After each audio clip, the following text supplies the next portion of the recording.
నిజంగా ఈ నడుమ విమానం అన్న పేరింటనే చిన్నపాటి భయం అవుతుంది కదా వల్ల. విమానం కాదు కదా, ఎయిర్పోర్ట్కి పోతున్న వాళ్ళని చూస్తుంటేనే నాకు పాపం అనిపిస్తుంది.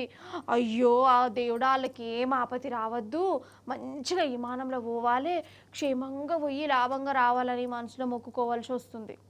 కానీ ఈ నడుమ విమానాల కథ గట్లుంటుంది. మరి గట్లనే కాదు, ఈ విమానాలలో టికెట్ లేకుండా కూడా పోతున్నారు ప్యాసింజర్లు.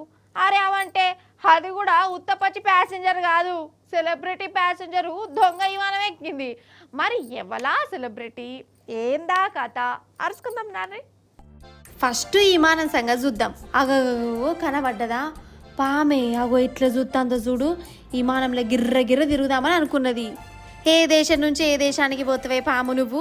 ఏదన్నా నాగలోకానికి పోతావా, యమలోకానికి పోతావా? అయితే ఇది ఆస్ట్రేలియా విమానం. ఎయిర్పోర్ట్ నుంచి వేరే పట్టణానికి పోయేందుకు స్టార్ట్ అయింది. ప్యాసింజర్లు గీసంజర్లు కూడా ఎక్కి కూర్చున్నారు. ఇక మీదికి ఎగురుతుందనగానే ఇగో ఈ పాము కనబడ్డది. మంచిగా మూలకు జాక్కున్నదట. ఇక అంతనే పాములు పట్టేటైనా పిలిపించకొచ్చారు. ఆయన గిట్ల ఉపాయంతో దొరకబట్టిండు. అమ్మయ్యా దొరికింది.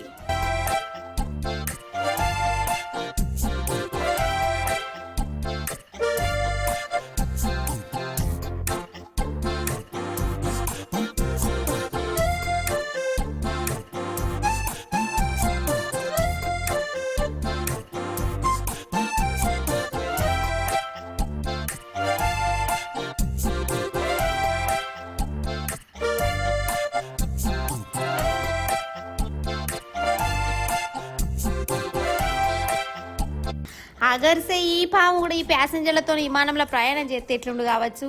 మొగల మీదకి పోయినాక అది అటు ఇటు ఇటు అటు తిరిగితే పరిస్థితి ఏందన్నట్టు. వామ్మో తలుసుకుంటా అంటేనే చల్లటి చెమటలు వస్తున్నాయి. ఆ విమాన కథ గట్లున్నదా? ఇగో ఇప్పుడు ఇంకో విమానం చూడురి. ఇది మన విమానమే, పూణే నుంచి గోవాకు పోతుంది. దాని కిటికీ ఊసిపోయిందోలా. అది చూడు ఊసిపోయిన కిటికీ ఎట్లా కనబడుతుందో. బస్సులే కదా కిటికీలు ఊసిపోయినట్టు సగం ఇరిగినట్టు విమానం కిటికీలు కూడా గిట్లా అయిపోయినాయి. ఇక చెప్పురి విమానం ఎక్కేటోళ్ళని వీళ్ళు ఎట్లా చూసుకుంటుర్రో. ఎంత గాలిలో ప్రయాణం చేస్తే మాత్రం ప్రాణాలు కూడా గాలిని ఇడిచిపెడతారా? విమానాలను గాలికి ఇడిచిపెడతారా?